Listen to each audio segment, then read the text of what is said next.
अहम खबर आपको देंगे। पेशावर में रेलवे मुलाजमीन एक बार फिर सड़कों पर निकल आए हैं। कैंट रेलवे स्टेशन से पेशावर प्रेस क्लब तक रैली निकाली गई है।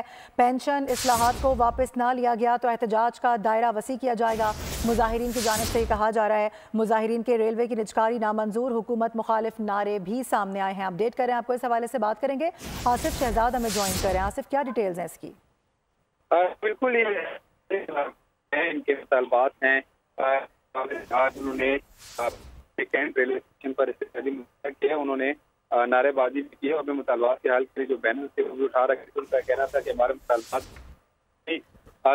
जो है वो पेंडिंग है। इस हवाले से बारहा जो है वो जो अरबाब इख्तियार को दरख्वास्तें भी दे चुके हैं, उनके साथ मीटिंग भी हो चुकी है, लेकिन इस हवाले से कुछ दराज नहीं किए जा रहे, तो मजबूरन वो जो है वो सड़कों पर निकल आए हैं और जो अपना एहतजाज है वो रिकॉर्ड करा रहे हैं।